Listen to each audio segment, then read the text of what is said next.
They've already played this team, obviously, Smooch, September 27th. The dog show was there for a night game in Athens against the Crimson Tide. We did lose 24-21.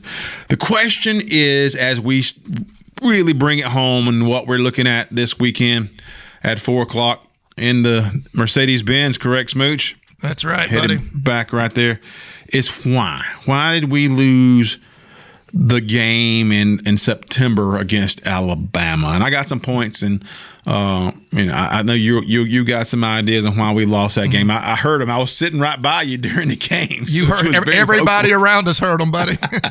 He was very vocal in what he didn't agree with in that game, and I was just shell shocked myself. I wasn't saying much. Yeah, but first of all, credit to Alabama staff. They were very prepared for Georgia, and their offensive plan was perfect. And Ty Simpson made his announcement in terms of I'm legit, and I'm that kind of guy. I'm an NFL quarterback. He was absolutely spectacular in that game against Georgia. Their offense was spectacular, even though they only scored 24 points, all in the first half. They had 77 plays compared to Georgia's 53 plays and just dominated the game. We'll look at some stats. But what do you see in that game, Smooch, that made them the better team that first time around? Two things, one on offense, one on defense. Georgia was not in sync at all on the offensive line. And on defense, there was confusion on every play in the secondary. And, you can – there was also not a lot of pressure on the quarterback at that time, but that feels like an insignificant problem. When you look – we're standing there watching, you don't see all 11 players like you do live, and we're watching players turn around and put their hands up like they don't know where they're supposed to be right before the ball is snapped, and then Ty Simpson was picking them apart. So confusion in the secondary, lack of aggression in the secondary, and then some chemistry problems on the offensive line. Yeah, statistically, the number that stood out, and it was mostly in the first half because the crowd was lit, and we were just begging our defense to get them off the field, and they couldn't. 13 of 19 third downs that's unprecedented. That's a huge number. And Simpson, if he got pressure, and Georgia blitzed a good amount of time in that first half. When they got pressure, he was just throwing dots. He was just some crazy plays. Even one play where somebody had a hold of his elbow.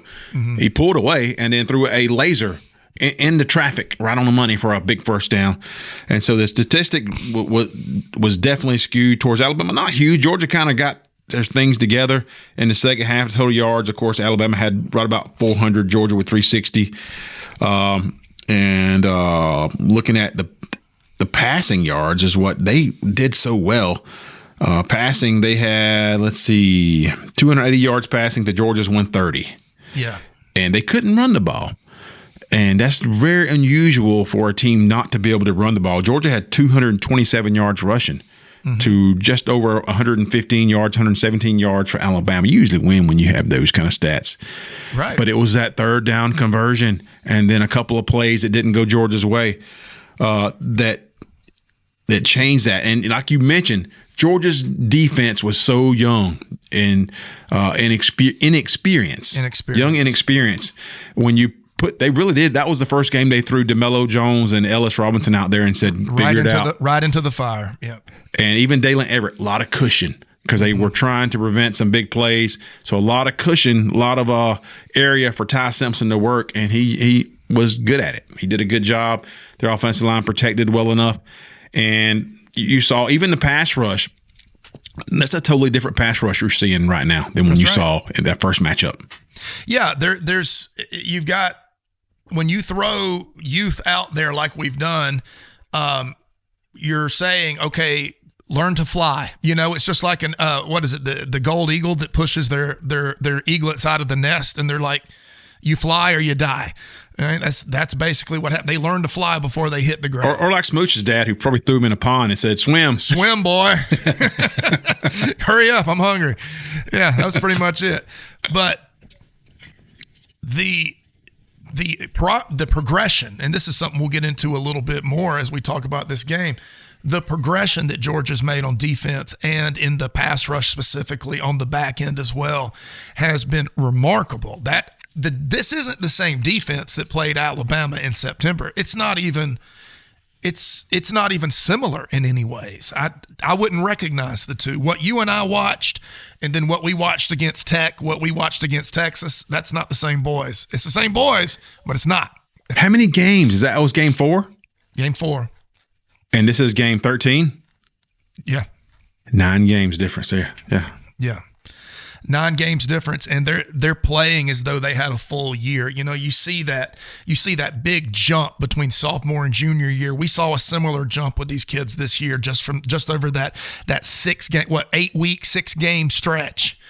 That the defense is they know they're playing aggressive. That was, if you remember, the thing I was ranting about in the stands during the game, it wasn't the fact that we were losing, it was the lack of aggression on defense. And the lack of aggression was because people didn't know their assignments. They didn't know what to do, and they weren't playing fast and with passion and energy and all that. They looked tentative, and drives me insane.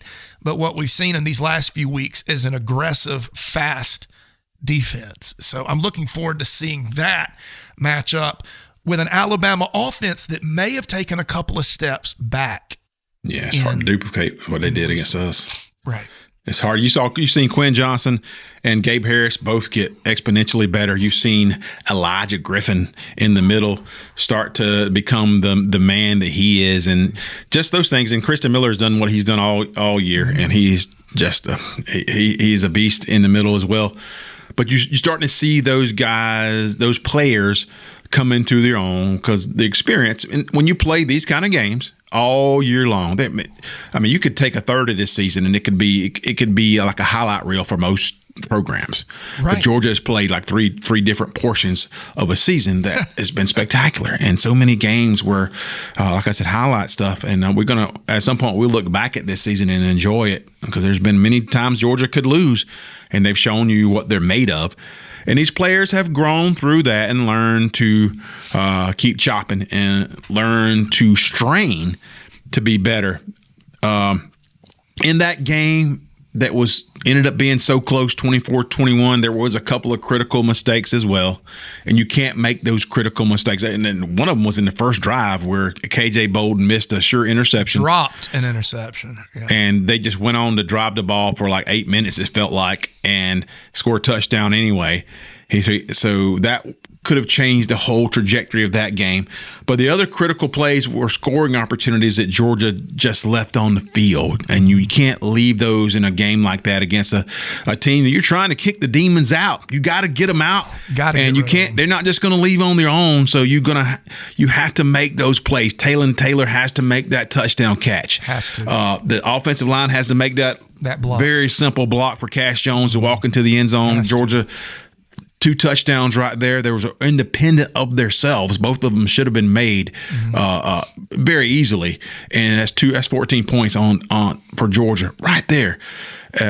You have to make those plays. You make those plays like Georgia has made this year in games since then against Ole Miss and against Tennessee and against Texas. Georgia made those plays, and they won those games. And those games are up for grabs sometimes late. Georgia made more plays. So you should feel like Georgia has progressed from that loss where they didn't make the plays that were available to them. Hopefully this week, as we move on, Smooch, and talk about this weekend's game,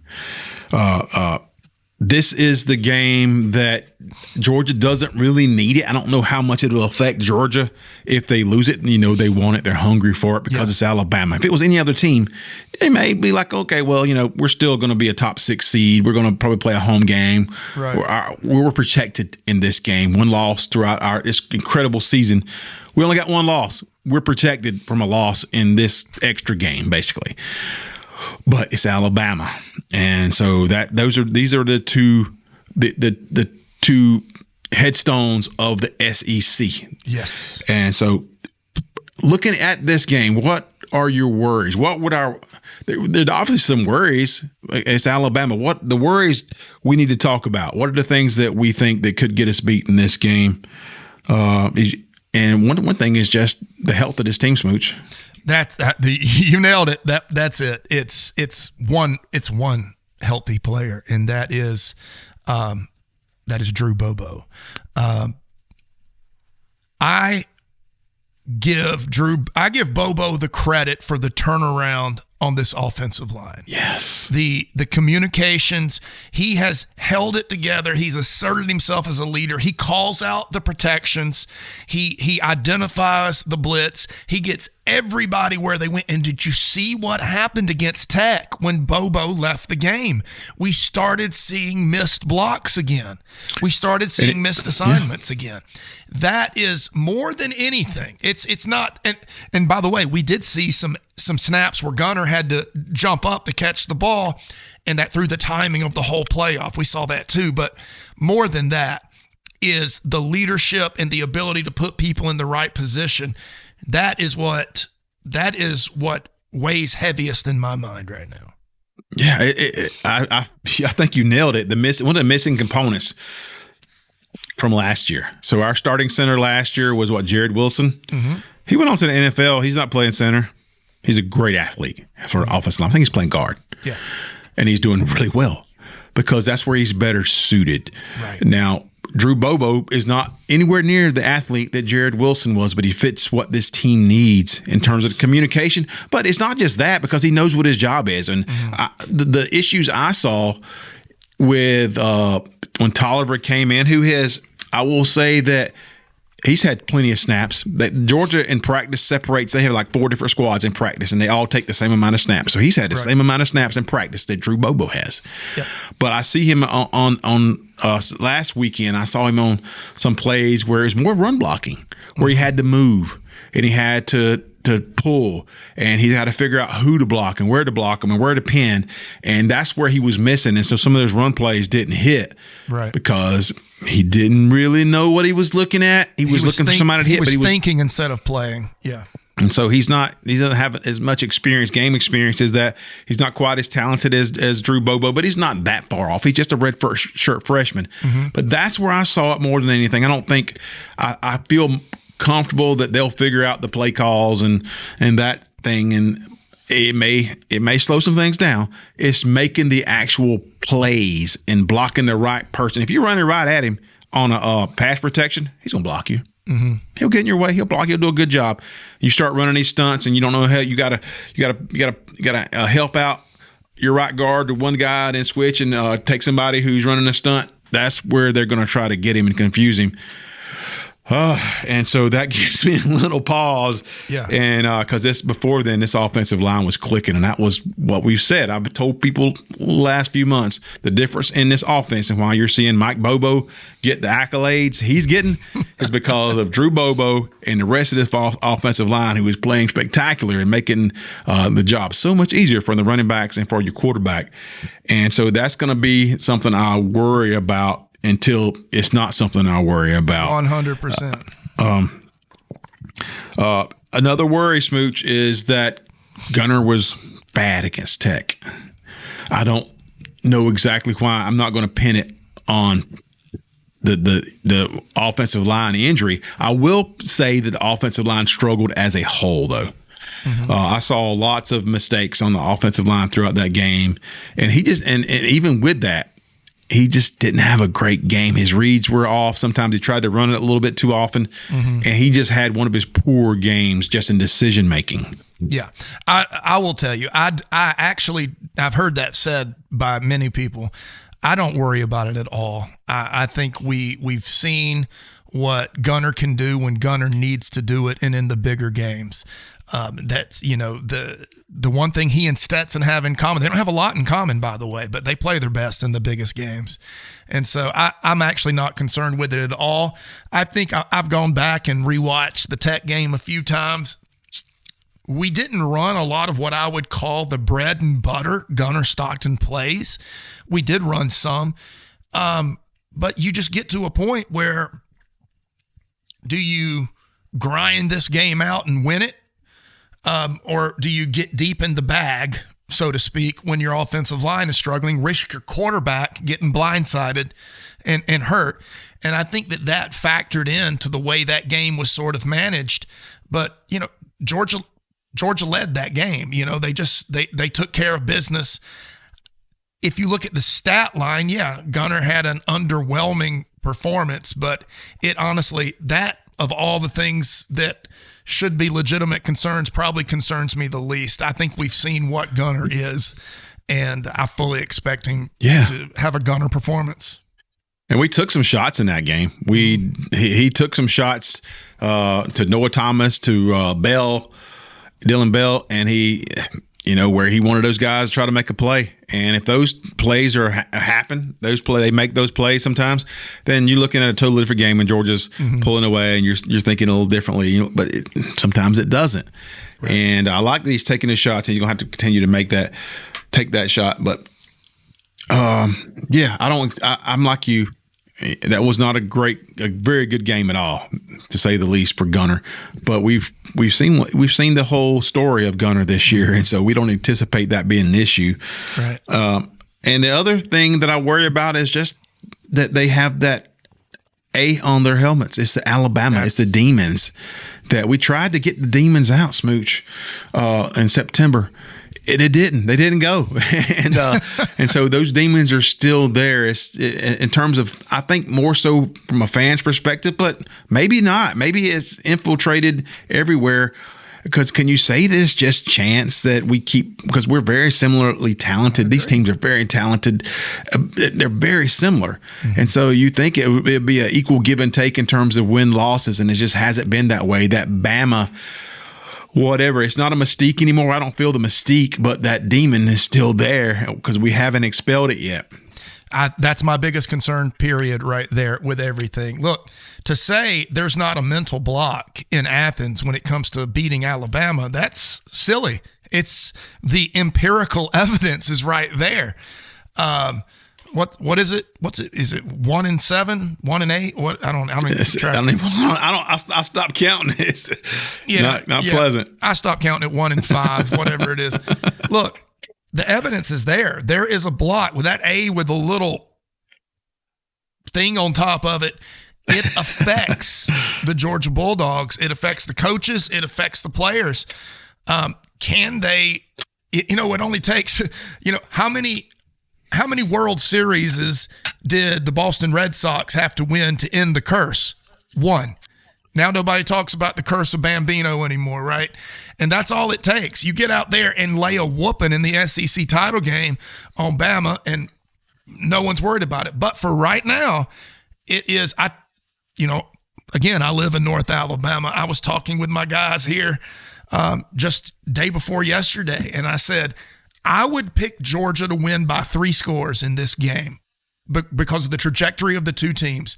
If it were not for that A on the side of their helmet, I think that A gives them 13 points just by having the A. And so can they rise up and overcome? We're going to find out Saturday. There are some upward trends in this game that are good for Georgia.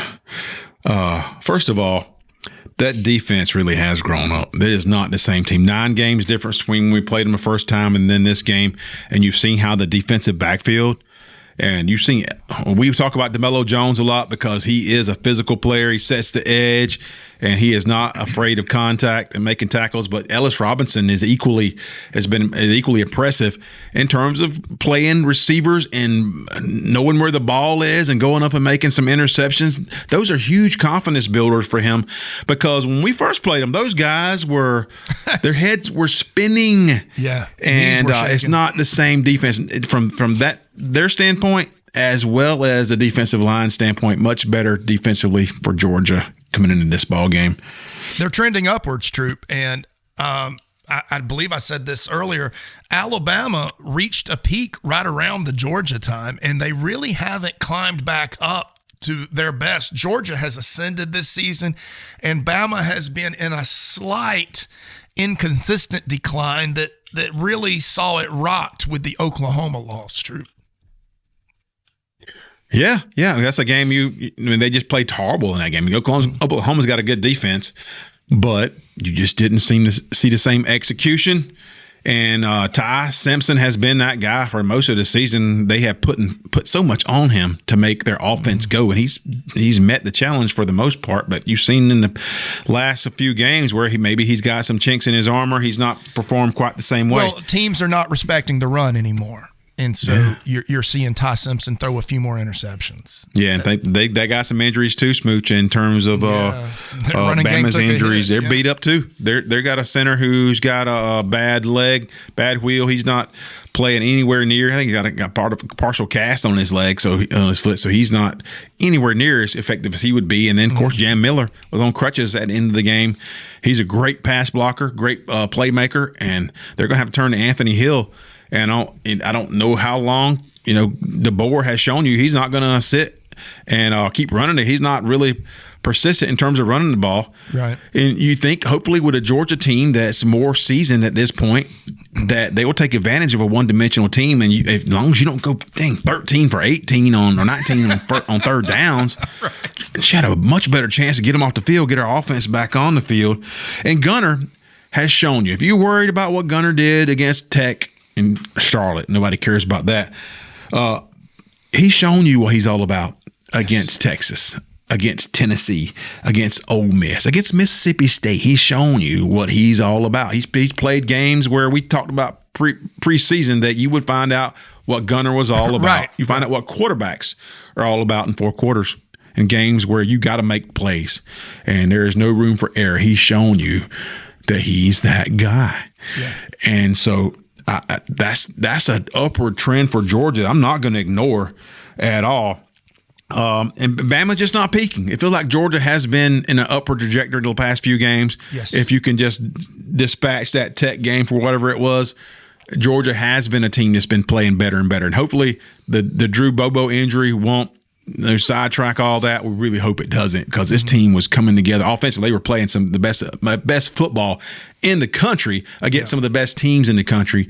And so we feel confident that we'll see some aspect of that trend play out against Alabama, because Georgia's due, Smooch. At some point. Yeah. Georgia's due to play a perfect game, and Georgia's due against them to play an A+ game, and they're due to play a C game, and we're going to beat them by 2 scores. Yeah, how many more times do we have to see this thing where Bama comes in and plays lights out, and Georgia lays an egg in the first half and has to dig themselves out? At some point, Georgia's just got to get some breaks. It's the law of averages at this point, right? At some point, George, one of those passes that gets tipped and falls harmlessly to the ground gets picked off.